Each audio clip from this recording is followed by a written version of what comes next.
buli kisanja kya Pulezidenti Museveni wazze wabeera emivuyo gy'obuli bw'enguzi n'obunyazi bw'ebintu bya gavumenti ng'abanene bangi bazze beeyambisa ofiisi zaabwe okweza ensimbi y'omuwi w'omusolo kw'ossa okugabanya ebintu ebyandiganyudde abawejjere nga ku mulundi guno baminisita bamanya bangi baazuddwa mu kubulakanyizibwa kw'amabaati g'e Karamoja era Margaret Kitutu minisita w'ensonga z'e Karamoja n'omumyuka we Agnes Nandutu kw'ossa minisita omubeezi w'okuteekerateekera eggwanga Amos Lugoloobi baasimbiddwa mu mbuga z'amateeka ne baggulwako emisango egyekuusa ku kukozesa obubi ofiisi zaabwe n'okubulakanya ebintu bya gavumenti.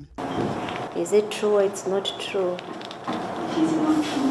Olukalala okuli abanene abagambye okwegabanya amabaati g'abawejjere b'e Karamoja kuliko omumyuka w'omukulembeze w'eggwanga Retired Major Jessica Alupo, omukuliriza wa Paalamenti Anita Amongo, Ssaabaminisita Robinah Nabbanja n'abaminisita abalala bangi era eggwanga lirinze kulaba kiki Ssaabawabi emisango gya gavumenti kyagenda okusalawo ku ngeri y'okuvunaanamu abakungu ba gavumenti bano.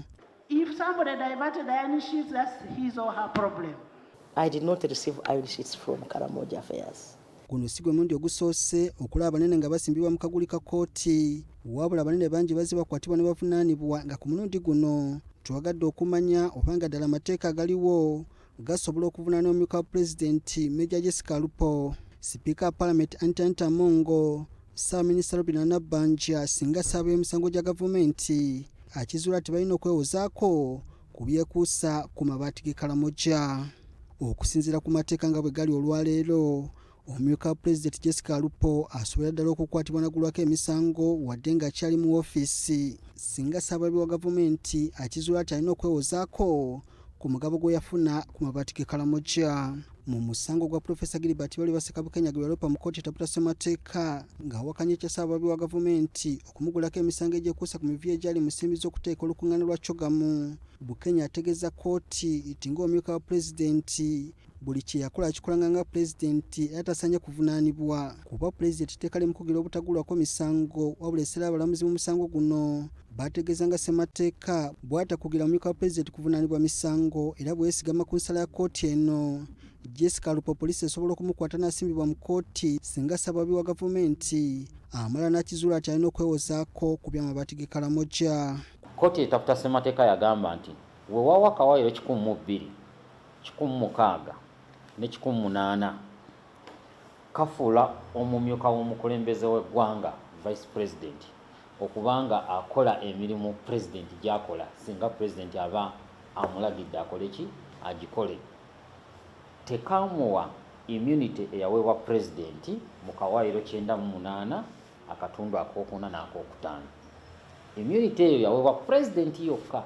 Ku ludda lwa Ssaabaminisita ne baminisita abalala mu gavumenti, amateeka agaliwo akadde kano gabavunaana wadde nga bakyali mu bifo byabwe ng'okusinziira ku ssala y'omusango gwa Captain Mike Mukula eyali minisita omubeezi w'ebyobulamu gwe yalepa mu kkooti nga wakanya ekyokumugulako emisango ng'akyali minisita. Kkooti yakirambika bulungi nti minisita abeera muweereza mu gavumenti oba kiyite gavumenti official nga n'olwekyo abeera alina okuvunaanibwa. Embezzlement gwe bali bamuvunaana nga argument ye eri nti minisita tasobola kuvunaanibwa embezzlement olw'ensonga embezzlement bw'otunuulira by'olina okukakasa kkooti nti omusango waguzza. Ekisooka olina okuba public officer oba civil servant. Nga Michael Mukula yagamba minisita tabeera public officer, tabeera civil what? Servant.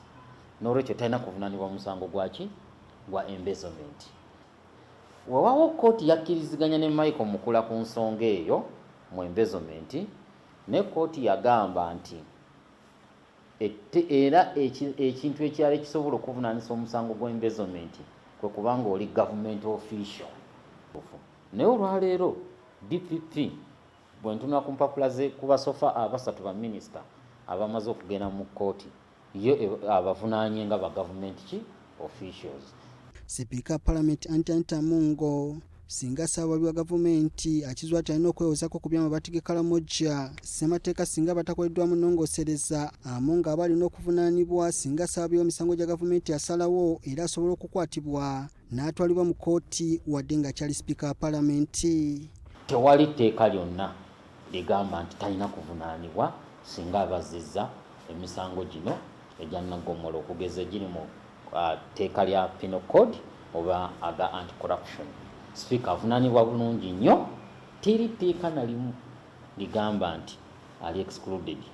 Nga bwe tugambye nti baminisita nabo they are government officials, Speaker aba political leader nga MP omulala yenna. Munnamateeka Paulo Mukiibi agamba nti gavumenti bw'eba eyagala okulwanyisa enguzi erina okukyusa mu mateeka abanene bonna abazuulwa nga baliko emiviro gye babaddemu basooke baddeko ebbali okutuusa ng'emisango giwedde. Gavumenti bw'ebanga ddala omutima ogwo ogulwanisa enguzi era oguweesa ekitiibwa eggwanga okubanga eneegutuukako, erina okuddamu n'etunuulira policies zeereeta n'amateeka okugaa nti abantu ng'abo singa abavunaanibwa walina okubaawo embeera bweti ne bweti. Ssabbiiti eno weggwereddeko nga Ssaabawabi emisango gya gavumenti akakasizza eggwanga nga bwe yamaze okufuna fayiro zonna ezikwata ku bakungu ba gavumenti abali mu miviro gy'amabaati g'e Karamoja, era akadde konna eggwanga lirinze kulaba oba waliwo omunene yenna poliisi gwe n'avuba.